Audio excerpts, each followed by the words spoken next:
Israel Hamas युद्ध की आंच से पूरा मिडिल ईस्ट धधक रहा है। इजरायल पर ईरान समर्थित सभी फिलिस्तीनी समर्थक गुट हमलावर हैं। इसके चलते इजरायल के गाजा में चौतरफा हमलों से जूझना पड़ रहा है। इनमें सबसे ज्यादा लेबनान का हिजबुल्लाह संगठन इजरायल के लिए सिरदर्द बन गया है। हिजबुल्लाह लड़ाके हर दिन हमलों की नई सीरीज शुरू कर इजरायल पर कहर बरपा रहे हैं। लड़ाकों की ओर से सटीक हमले दाग कर इजरायल को दहला दिया है।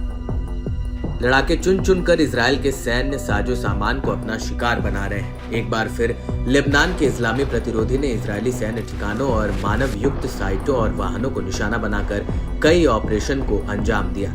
दावा है कि इससे इजरायल को बड़ा नुकसान पहुंचा है। हिजबुल्लाह ने दिन के पहले ऑपरेशन का खुलासा करते हुए बताया कि उसके लड़ाकों ने अल मर्ज मिलिट्री साइट में तैनात इजरायल के मुख्य युद्धक टैंक मरकवा की पहचान की। इसके बाद टैंक को एक गाइडेड मिसाइल से तबाह कर दिया। इस सटीक हमले से चालक दल के सदस्य भी मारे गए। इसके अलावा अल मंसूरी में लड़ाकों ने गाइडेड मिसाइलों और तोपों का इस्तेमाल कर जारिड बैरक के पास मौजूद कई टारगेट पर हमला किया। इसमें लड़ाकों को बड़ी कामयाबी हाथ लगी है। साथ ही इजरायली बलों की ओर से बनाए ठिकानों को तबाह किया गया है। प्रतिरोधी लड़ाकों ने तोप खाने के गोले से कब्जे वाले शीबा फार्म में जेब्दीन साइट को निशाना बनाया, जिसे सीधे हमले से अंजाम पहुंचाया गया।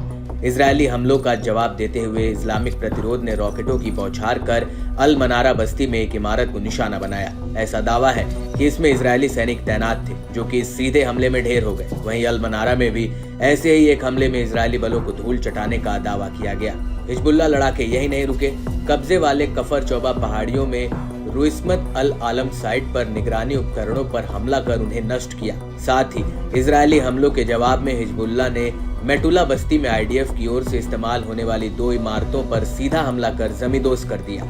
एक और खतरनाक ऑपरेशन में सेनानियों ने शतूला बस्ती में सैनिकों के कैंप पर हमला किया। हिजबुल्लाह ने भीषण हमले की फुटेज भी जारी की है। इसमें अल मर्ज बेस पर तैनात इजरायली नामर बख्तरबंद कार्मिक वाहन को निशाना बनाने वाले ऑपरेशन का खुलासा हुआ।